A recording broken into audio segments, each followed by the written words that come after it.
Noong una, akala ng lahat isa lang itong kwento ng dalawang batang banyaga na napadpad sa isang malayong baryo ng Pilipinas. Tahimik sila, magalang, at may kakaibang timpla ng lungkot sa kanilang mga meta, para may dinadala silang lihim na hindi dapat malaman ni Numan. Sila si Zaid at si Amir, magkapatid na Arabo, mga ulilang isinumpa na tadhana at itinapon ng digmaan sa lupeng hindi kanila. Walang yaman, walang pamilya, ang tanging meron lang sila ay isa't isa, at ang alaala ng isang nilalang na minsan nang sumira sa kanilang buhay. Dumating sila sa baryo ng Gabunan, isang gabi na malakas na ulan. Basang-basa ang kanilang damit, bitbit ang isang lumang backpack at isang sulat na may palamuti ng ginto. Ang sulat ay para sa isang lalaking matagal nang naninirahan sa bundok, si Mang Lino. Isang misteryosong albularyo na bihirang bumaba ng bayan. At kung tutusin, bihirang din bisitahin ng mga tao dahil may balita na ang lugar niya ay hindi ligtas. Pero walang takot si Zaid, ang panganay. Mataas ang katawan, tahimik kung magsalita, at palaging nakabante sa nakababatang kapatid na si Amir. Kaya't palaging tahimik at parang may ibang mundo sa kanyang isipan. Hindi siya lumalapit sa iba, pero may isang bagay sa kanyang mga mata na hindi may paliwanag. May lungkot na malalim, na parang may nawala sa kanya na hindi na kailanman may babalik. Sa una, tinanggap sila ng mga tao sa baryo. May halong kaba, may halong hiya. Pero habang tumatagal, napansin ng ilan ang kakaibang kilos ng magkapatid. Madalas silang magising ng hating gabi. Nakatingin lang sa dilim. Minsan ay naririnig silang nagdarasal sa wikang banyaga habang may hawak na piraso ng itim na tela na may nakasulat na hindi maintindihan. Baka may sumpa ang mga batang yen, bulong ng mga matatanda sa tindahan. Ngunit para kay Elisa, isang dalagang masayahin na anak na may-ari ng maliit na karinderya, hindi dapat husgahan ang dalawang bata. Araw-araw niyang pinapakain sina Zaid at Amir, minsan libre pa. At unti-unting napalapit lalo kay Amir. Tuwing umulan, doon sila tumatambay sa karinderya habang si Elisa ay nagkukwento ng mga kwentong kababalaghan ng baryo tungkol sa mga nawawalang hayop, mga alingasangas na may itim na anino na dumadaan sa bubungan o matandang babaeng pinaniniwala ang aswang. Ewan ko ba, parang may masama sa hangin nitong Gabunan simula nang bumalik si Mang Lino. Sambit ni Elisa minsan, habang nagtatanggal ng uling sa kalan. Napatingin si Amir sa kanya. Si Mang Lino, may itim na usok sa kanyang mata. Ha? Napatawa si Elisa. Anong ibig mong sabihin? Ngunit hindi na sumagot si Amir. Tahimik lang, at muling tumingin sa bintana, tila may inaabangan sa kadiliman. Lumipas ang ilang linggo at nagsimula ng maramdaman ng buong baryo ang bigat ng gabi. Sa simula, mga pusa at manok ang nawawala. Hanggang isang araw, isang buntis ang natagpuang wala ng malay sa tabi ng puno ng balete, malamig, maputla, at may bahid ng dugo sa kanyang palad. Walang makapagsabi kung ano ang nangyari, pero ramdam ng lahat na may kakaibang nilalang na gumagala sa gabi. Maging si Mang Lino, bihira nang makita sa bundok. At ang mas nakakakilabot, tila inaabangan niya ang dalawang bata. Isang gabi, habang nagkukwentuhan sina Elisa at Zaid sa tapat ng karinderya, bigla na lang nagpatay sindi ang mga ilaw. Umihip ang malamig na hangin at sabay silang nakarinig ng kakaibang tunog, arang pagaspas ng pakpak na basa sa ulan. Zaid, bulong na Elisa, may naririnig ka ba? Tumango si Zaid at dahan-dahang inilabas mula sa kanyang backpack ang isang lumang kahon na yari sa kahoy. May ukit ito ng mga simbolong Arabo at may nakabalot na itim na tela. Anong laman niyan?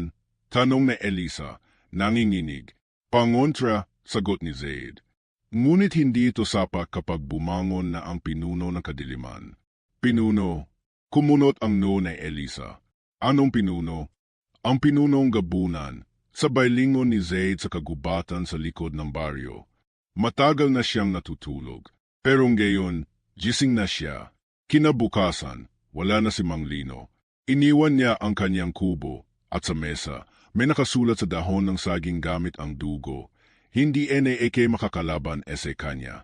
ANGMGA Bata ANG Huling Pag-asa. Naguluhan ang mga tao, lalo nang tumindi ang mga kakaibang pangyayari. May mga batang umiyak sa panaginip at sinasabing may matandang lalaking kumakain ng anino nila. May mga aso na biglang napapatay ng walang dahilan. At ang langit, tila palaging madilim kahit tirik ang araw. At sa lahat ng ito, si Amir ay nagsimulang magsalita sa wikang hindi niya alam noon. Wikang lumang-luma, parang sinasambit mula sa ilalim ng lupa. Isang gabi, nahuli siya ni Elisa na nakatayo sa gitna ng gubat, nakapikit, habang ang kanyang mga kamay ay nakataas sa hangin. Atas mula sa apoy, ang dugo'y magbabalik.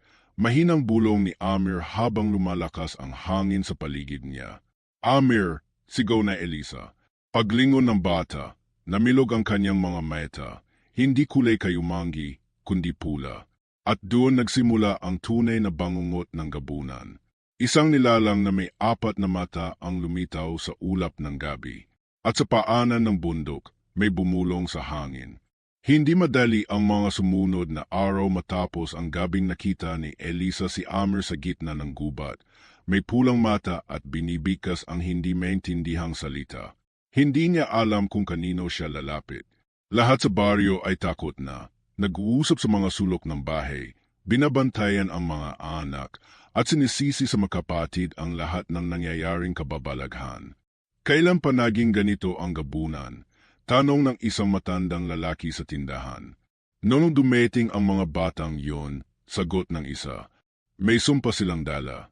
Napansin na rin ni Zaid ang pagbabago na tingin ng mga tao sa kanila. Hindi na gaya ng dati na tahimik lang sila pinapanood. Ngayon, lantaran na ang takot at galit sa bawat tingin. Alam kung gusto mo na tayong umalis, Amir, bulong ni Zaid habang inaayos ang baon ng kapatid. Pero hindi tayo pwedeng tumakbo habang buhay. May dahilan kung bakit tayo dinala dito. Tahimik lang si Amir. Pero sa likod ng katahimikang yun, alam ni Zaid na may nararamdaman na rin siya. Isang panawagan, isang udyok na hindi galing sa kanya, kundi sa kung anong nilalang na matagal nang nakatago sa kadiliman. Sa gabing iyon, habang sila ay pauwi mula sa karinderya ni Elisa, isang matandang babae ang biglang sumulpot sa daan.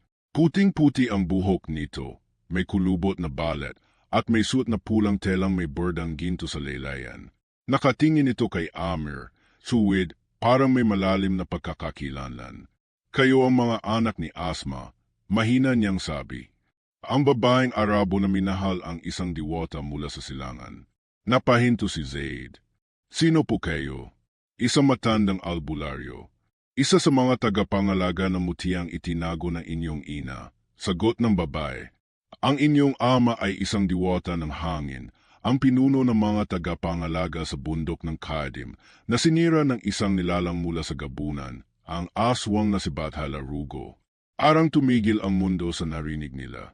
Noon lamang nila narinig ng buo ang pangalan ng halimaw na naging sanhi ng kamatayan ng kanilang mga magulang. Ang iyong ina ay nagtago ng isang mutya, isang kabibi na naglalaman ng lihim ng hangin at apoy.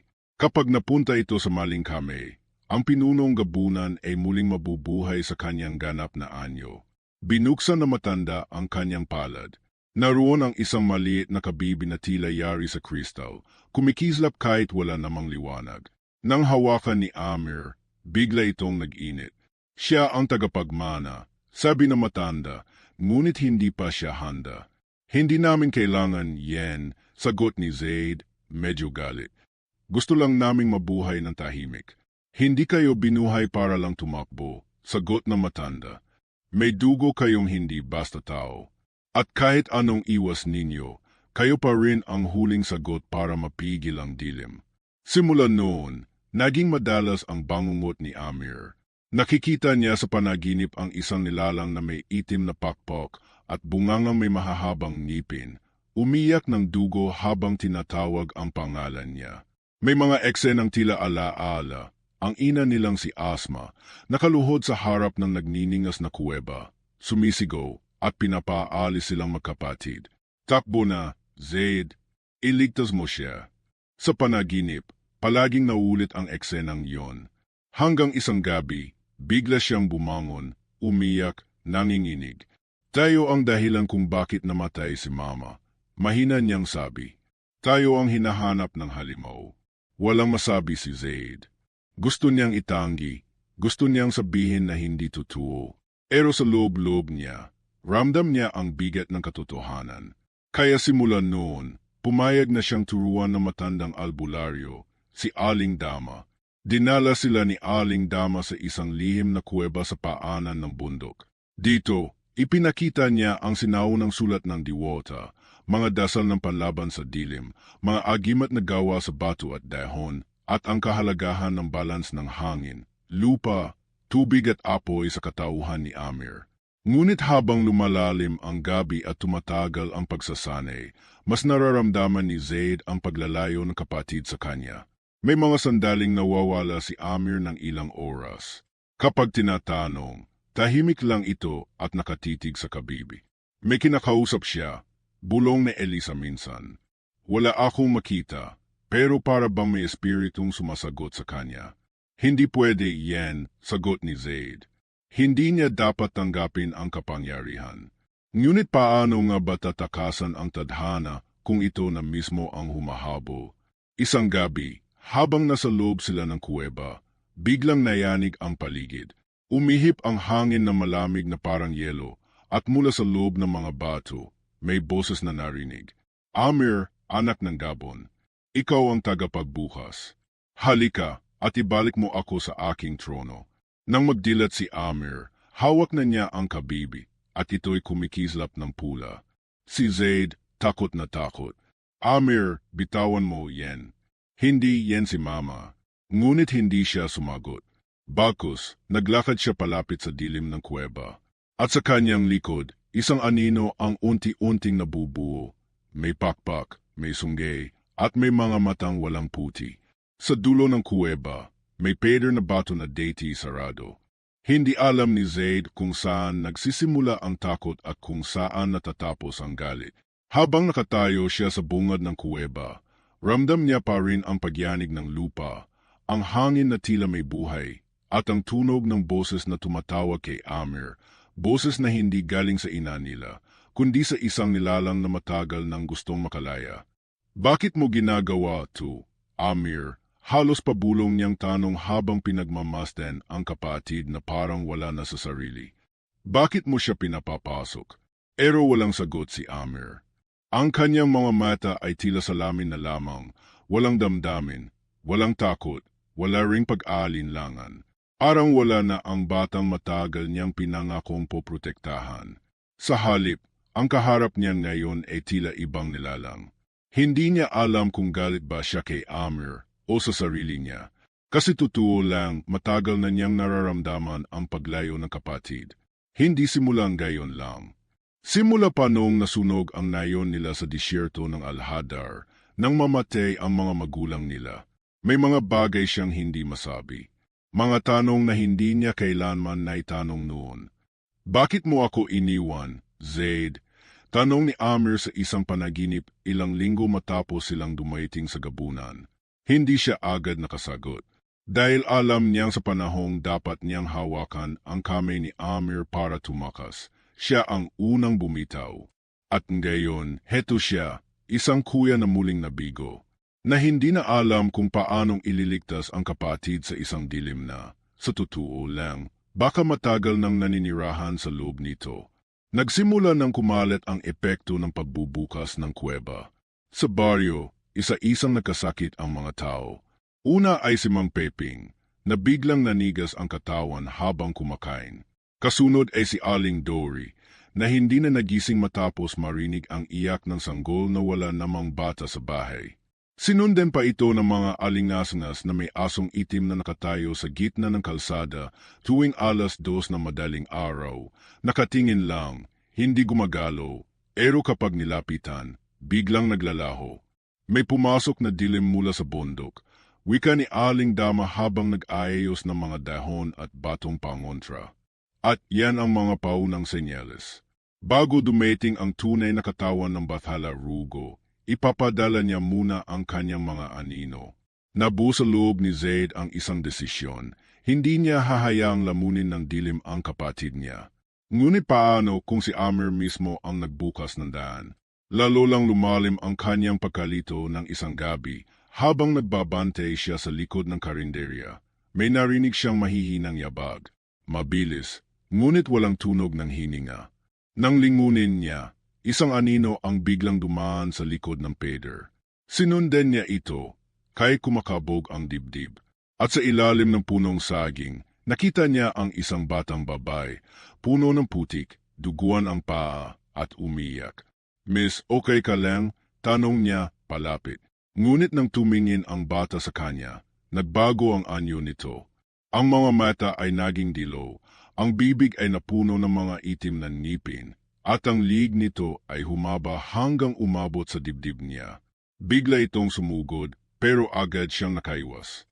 Tanggapin mo na ang kapalaran mo, tagapagbante, sabay unggol na nilalang. Ang dugo mo ay may alaala ng apoy. At ang kapatid mo, sa gabon na siya nakatali. Pinagpapalo niya ng sanga ng kahoy ang anino, at sa huli, nawala rin ito. Ngunit naiwan sa katawan niya ang malalim na gasgas sa braso, at ang mas malala, ang basag na tiwala sa mundo. Kinabukasan, kinausap niya si Elisa. Hindi ko na alam kung ano ang tama, Liz. Mahal ko ang kapatid ko. Pero parang siya na ang halimaw. Hinawakan ni Elisa ang kamay niya. Hindi lahat na nilalamon ng dilim ay nawawala. Minsan, hinahanap lang nila ang liwanag na iniwan nating. Tumahimik si Zaid. Bumalik sa isip niya ang huling gabing buo pa sila bilang pamilya. Ang gabing tumakbo sila mula sa apoy, mula sa galit, mula sa halimaw.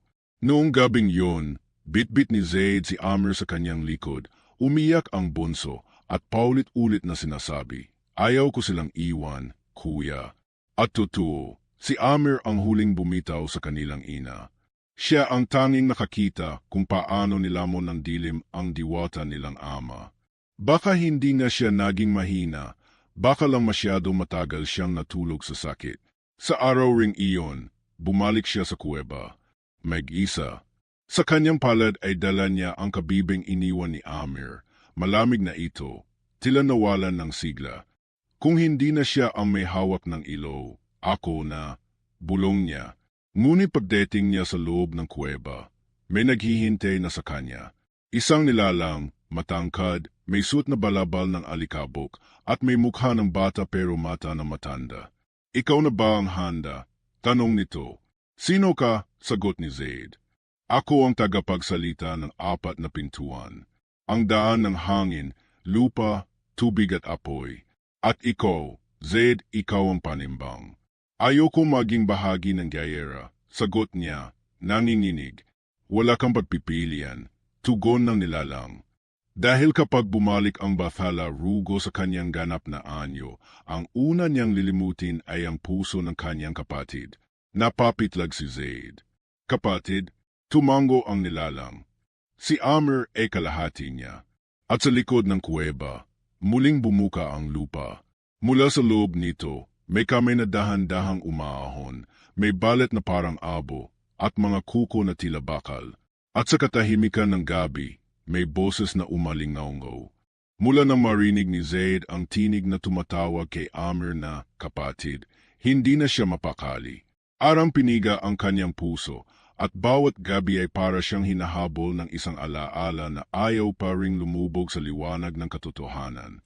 Kung totoo man ang sinabi ng nilalang sa kuweba, na si Amir ay kalahati ng Bathala Rugo, ibig bang sabihin, matagal na silang nilalaro ng kapalaran? Sa bawat araw na lumilipas, lalong tumitindi ang epekto ng dilim sa gabunan. Ang mga halaman ay unti-unting nalalanta, kahit may ulan. Ang tubig sa balon ay naging mapait at mapula, at sa gabi, may mga aninong dumaraan sa harap ng mga bintana, walang ingay, pero ramdam ang presensya.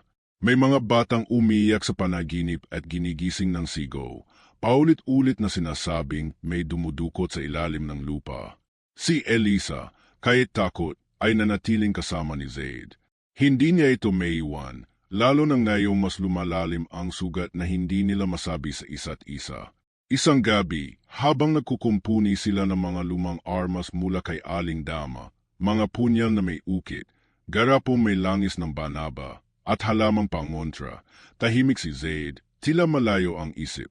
Zaid, mahinang sabi ni Elisa. Kung hindi na may balik si Amir sa deity, anong gagawin mo? Napatingin si Zaid sa kanya. Sa mga mata ni Elisa, ramdam niya ang pag-aalala. Pero ramdam din niya ang bigat ng tanong, isang tanong na ayaw sana niyang sagutin. Hindi ko alam, sagot niya halos pabulong. Pero hindi ko kayang patayin ang kapatid ko. Kahit ano pa siya. Tumango si Elisa, pero baka sa kanyang mukha ang sakit. Dahil alam nila pareho, darating ang oras na baka wala silang pagpipilian. Habang nagbabantay sila sa gabi, bigla na lang bumigat ang hangin. Umihip ang malamig na simoy, at mula sa kalayuan, may narinig silang mahihinang tunog ng kampana, pero wala namang simbahan sa gabunan. Yun na naman, sabi ni Elisa, nanginginig. Tuwing naririnig ko, yan, may nawawala. Tama siya. Kinabukasan, natagpuan sa tabi ng ilog ang katawan ni Mang Pablo, ang magbubukid. Wala itong sugat, pero wala na ring buhay. Ang mukha nito ay tila puno ng takot, at ang mga mata, nakatingin sa langit, parang may nakita siyang bumaba mula sa itaas bago siya namatay. Maging si Aling Dama ay hindi na rin ligtas. Nang bumisita si Zaid sa kanyang kubo, nadatnan niya itong nakaupo, pero walang malay.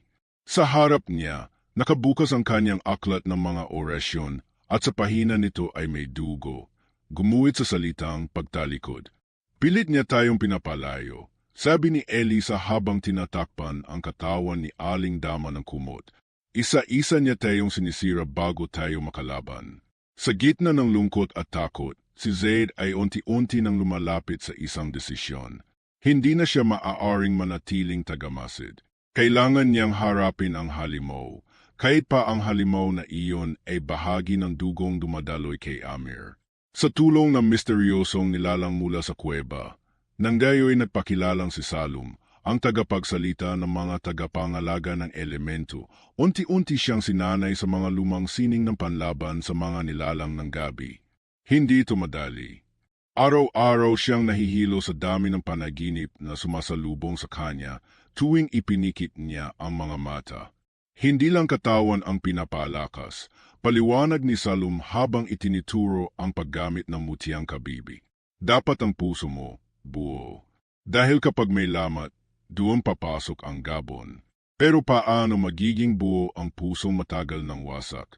Sa isang panaginip, muli niyang nakita si Amir, hindi bilang kapatid, kundi bilang isang nilalang na may puting meta, lumulutang sa air, at nakasuot ng itim na balabal na may mga simbolo ng sinaunang wika.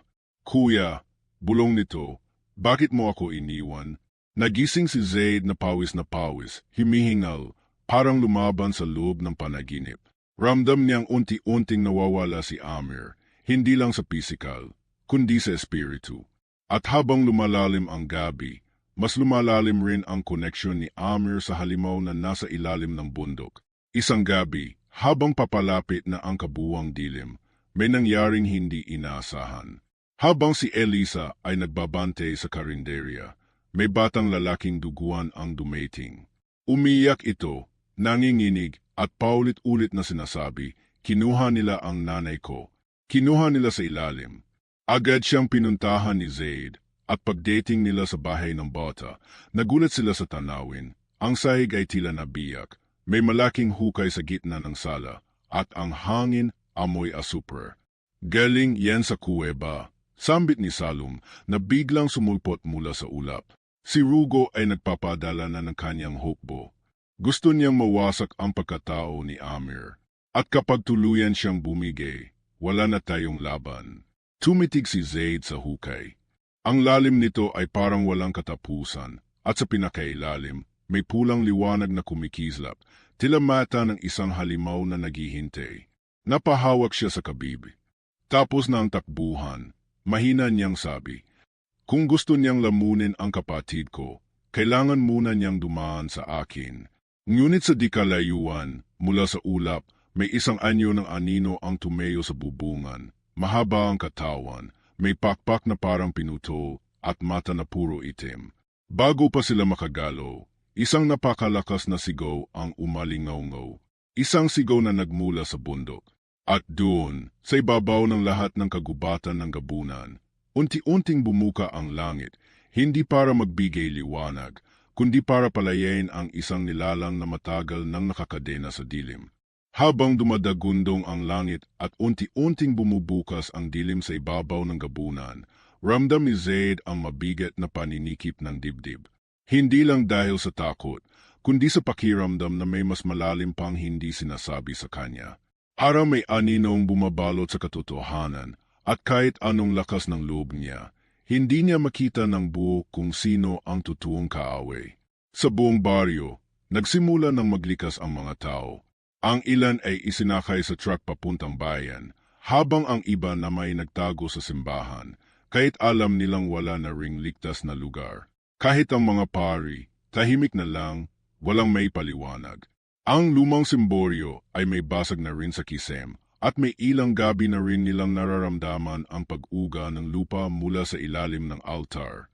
Samantala, si Zaid ay patuloy na sinasanay ni Salum sa lihim ng mutiang kabibi. Hindi na ito simpleng agimat, kundi isang susing pampigil sa pagkabuo ng Bathala Rugo. Ngunit may isang huling babala si Salum na hindi pa niya kailanman naipapaunawa. Ang mutya ay may sariling kaluluwa. At kapag ginamit ng isang pusong hindi buo, pwede itong maging tule, hindi panangga. Hindi pa man lubos na naunawaan ni Zaid ang ibig sabihin nito. Isang gabi ay bumalik si Elisa mula sa karinderya. May dalang isang lumang kahon na natagpuan niya sa ilalim ng kanilang lemesa, balot sa telang puti, at may ukit ng perehong simbolo na nakita nila noon sa kuweba. Akin to, sabi niya, nanginginig. Pero hindi ko alam kung bakit ko ito naaalala lang ngayon. Nang buksan nila, tumambad ang isang larawan, luma, kupas, at may 3 tao sa larawan, si Mang Lino, si Aling Dama, at isang batang babae na kamukhang-kamukha ni Elisa. Huwag mo sanang isipin na itinago ko, to Zaid, Anya, pero ako ang anak ni Lino. Tumigil ang mundo ni Zaid sa ilang sandali. Bakit ngayon mo lang sinabi? Bulong niya, may halong sakit. Hindi ko rin alam, sagot na Elisa, naiiyak. Noong una, akala ko ordinaryo lang ako. Pero ilang araw na, may mga alaala akong bumabalik. Mga dasal, mga liwanag, mga tunog. At noong nakita ko, tong kahon, saka lang bumalik lahat. Bakit siya umalis, Elisa? Bakit iniwan niya kayo? Tanong ni Zaid. Hindi agad nakasagot ang dalada. Ngunit sa kanyang pagluha, unti-unting lumitaw ang mga piraso ng katotohanan. Dahil natakot siya mahalin ang isang babaeng may bahagi ng kadiliman. Dahil ang ina ko ay pinaglihi sa gabi ng buwan. Isa siyang kalahating engkanto, anak ng diwata at ng anino. At ako ay hindi tao ng buo. Parang lumamig ang paligid. Parang lahat ng ingay sa paligid ay tumigil para lang marinig ni Zaid ang huling sinabi ni Elisa. May kalahati rin akong hindi mo pa nakikita. Kaya minsan, nararamdaman kong hindi lang kaibigan si Amir sa akin. Parang may connection kami na mas malalim pa sa pagkakaibigan. Gustong umalma ni Zaid. Gusto niyang isigaw na hindi pwedeng si Elisa rin ay may bahagi sa dilim. Pero paano kung totoo? Hindi mo ako kailangang iwan, degdeg na Elisa. Pero kung kailangan mong lumaban, kailangan mong malaman kung sino talaga ang nasa paligid mo. Hindi na siya sumagot. Sa loob-loob niya, mas lalo lang siyang naguguluhan. Sino nga ba ang tunay na kakampi? At hindi pa man siya nakakabawi sa revelasyon, dumating ang isa pang trahedya. Nang bumalik sila kina Aling Dama upang tingnan ang kalagayan nito, nadatnan nila ang kubo nitong nagibana. Basag ang mga garapon ng panlaban, nagkalat ang mga dahon, at sa gitna ng putikan, may isang marka na hugis bituin, ang tanda ng huling selyo bago mabuksan ang ganap na anyo ni Bathala Rugo. Nauna sila sa atin, sabi ni Salum. Ang huling selyo nabuksan na. Paano yan? Tanong ni Zaid, nanginginig. Kapag nabuksan ang lahat ng selyo, kailangan nang harapin ang katawan ng dilim. Pero hindi yan ang tunay na panganib, kundi ang puso ng katawan. At sa sandaling iyon, muli nilang narinig ang pangalan ni Amir, mula sa hangin, mula sa lupa, mula sa tubig ng ilog. Paulit-ulit, Amir, Amir, Amir. Nagdesisyon si Zaid na puntahan ang kuweba kung saan huling nakita ang kapatid. Wala siyang dalang armas, bitbit lang niya ang kabibi at ang kaunting tapang na natitira sa kanya. Ngunit nang makarating siya sa mismong pinto ng kuweba, hindi ang inaasahan niyang katahimikan ang bumungad. Bagkus, naroon si Amir, nakaupo sa gitna ng sigalbo ng itim na apoy. Nakapikit, tila temtem na nagdarasal. At sa kanyang likod, may lumulutang na anyo, mukhang babay, mukhang kilala niya. Mama, bulong ni Zaid. Ngunit nang dahan-dahang lumapit siya, himarap si Amir. At sa kanyang mga meta, wala na ang pulang kinang kundi itim. Malalim, walang laman. Kuya, sabi niya mahina. Totoo lahat. Siya ang umagaw ng katawan ni Mama. At ako ang hinubog sa anyo niya. Biglang sumabog ang apoy sa paligid at ang babaeng anyo sa likod ni Amir ay tumawa. Hindi tawanan ng tao, kundi isang halakhak na parang basag ang langit. Ang nilalang ay may mukha ng kanilang ina, pero ang mata nito kapareho ng kay Bathala Rugo.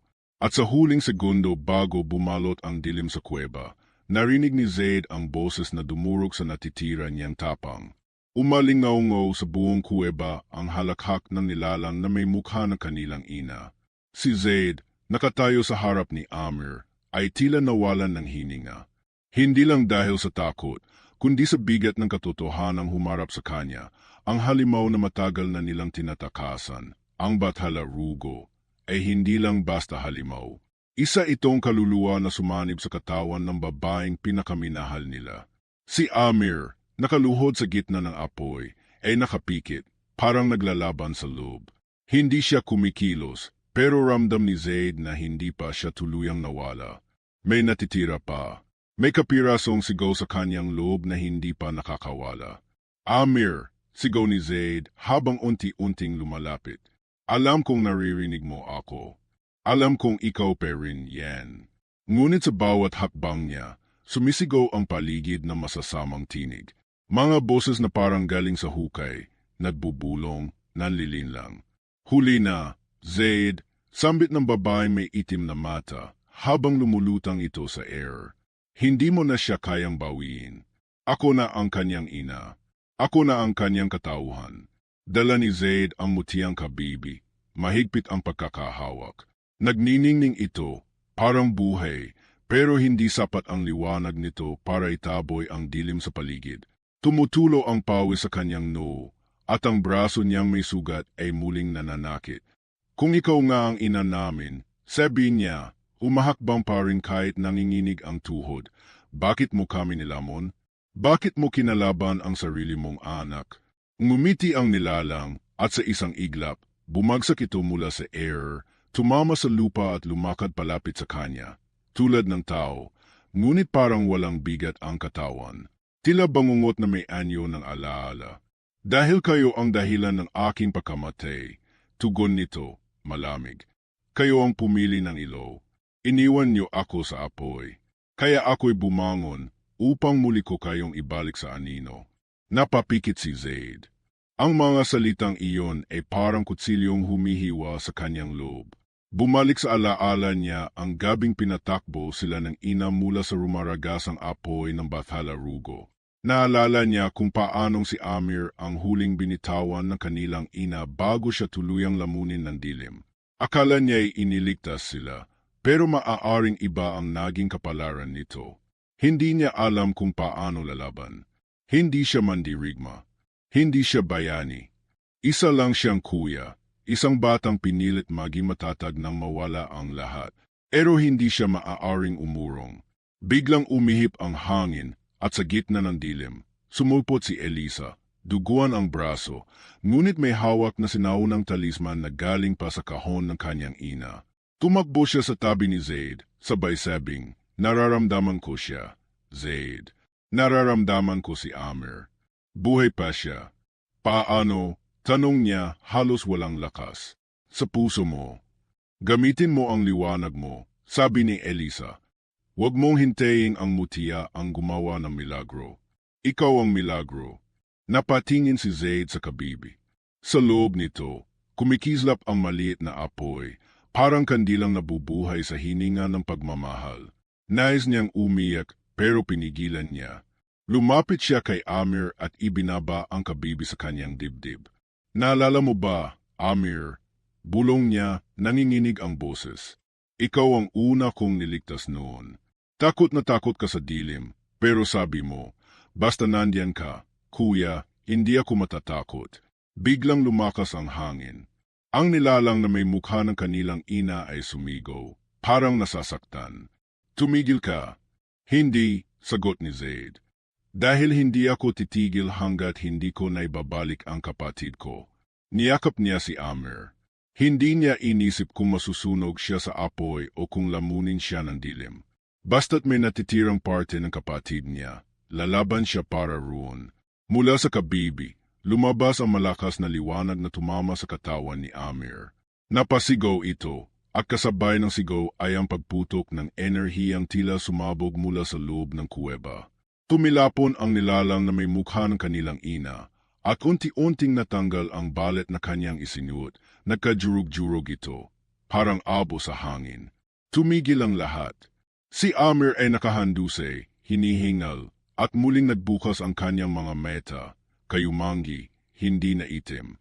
Kuya, mahina niyang sabi. Napaluha si Zaid.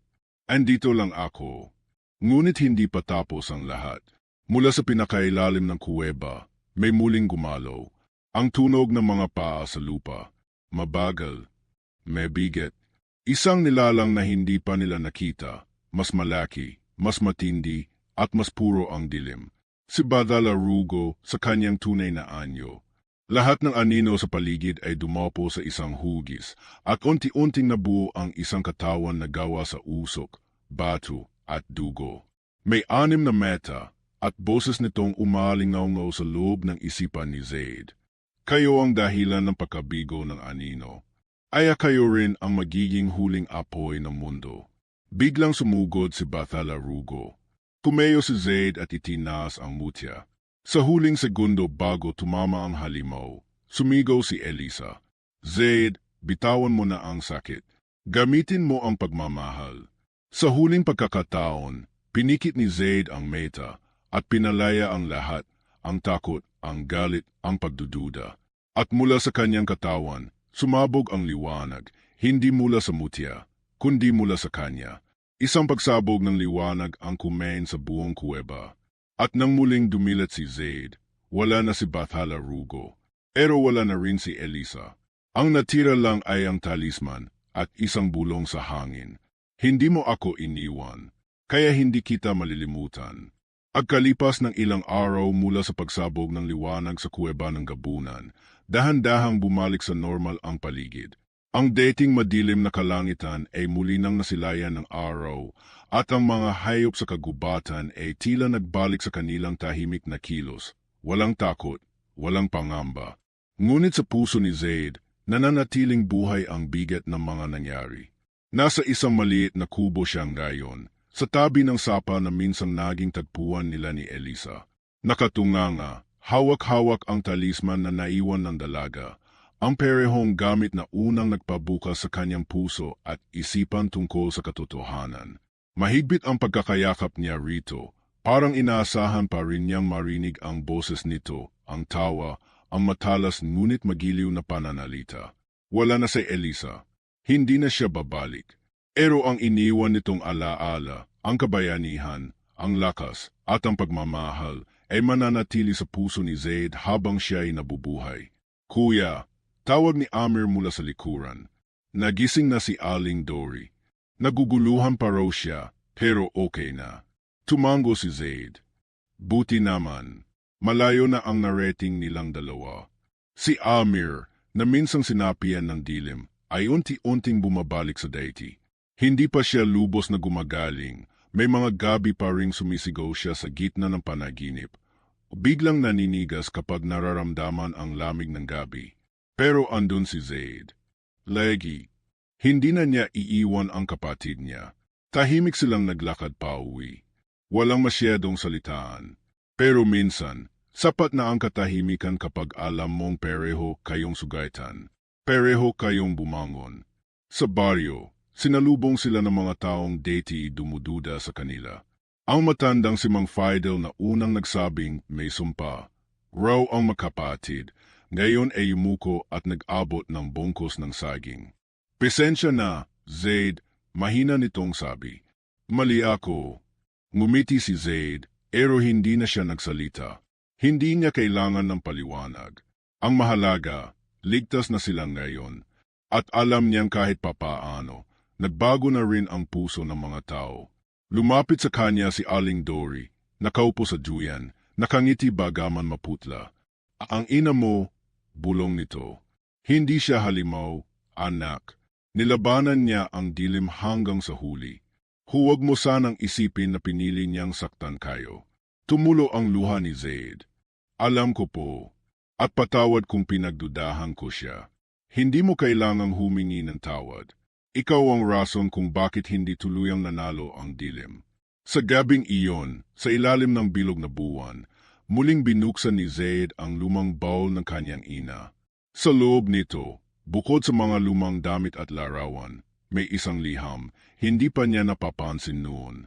Maingat niyang binasa ito. Zaid at Amir, kung nababasa niyo ito, ibig sabihin ay hindi ko na kayo nagabayan sa huling yugto ng laban. Pero sana malaman niyo na kahit sa dilim, ipinaglaban ko kayong dalawa. Hindi ko man nalampasan ang anino, pero alam kong kayo ang magwawakas nito. Huwag kayong matakot magmahal, kahit masakit, dahil doon manggagaling ang inyong lakas. At kahit anong mangyari, tandaan niyo, ako'y laging nasa inyo. Ina, napahagulgol si Zaid. Sa wakas, napuno ng sagot ang tanong na matagal na niyang kinimkim. Hindi sila iniwan ng kanilang ina. Pinrotektahan sila hanggang dulo. Agkalipas na isang buwan, muli silang bumisita sa lugar kung saan nila huling nakita si Elisa.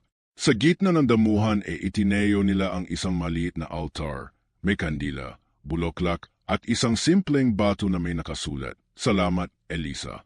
Sa liwanag, sa tapang at sa pag-ibig. Tahimik si Amir, pero nilagay niya ang isa sa mga laruan niya sa tabi ng altar, isang maliit na sundalong plastik. Para bantayan ka rin, anya, umihip ang hangin. At saglit, parang narinig nila ang tawa ni Elisa. Parang nagpaalam, pero hindi tuluyang nawala. Muling bumalik sa normal ang takbo ng araw. Ngunit si Zaid, bagaman natuto ng ngumiti, ay iba na ang tingin sa mundo. Alam na niya ngayon na hindi lahat ng dilim ay dapat katakutan. Minsan, kailangan lang itong unawain. At hindi lahat ng nawawala ay talagang nawala. Minsan, nananatili sila sa loob mo, sa mga alaala, sa mga desisyong gagawin mo sa hinaharap. Hindi niya alam kung kailan muling tatawagin ang kanyang lakas. Hindi niya alam kung may panibagong dilim pang paparating. Pero ngayon, isa na siyang tao na may dahilan. May paninindigan, at may alaala ng pag-ibig na handang magsakripisyo. Sa gabing iyon, habang nakaupo siya sa bubong ng kanilang kubo, tinanaw niya ang bituin. Sa gitna ng katahimikan, naalala niya ang sinabi ni Elisa, ang liwanag ay hindi palaging makikita. Minsan, ikaw mismo ang liwanag. At sa sarili niyang tinig, pabulong niyang sinabi, hindi kami ang huling apoy ng mundo, kami ang panibagong simula.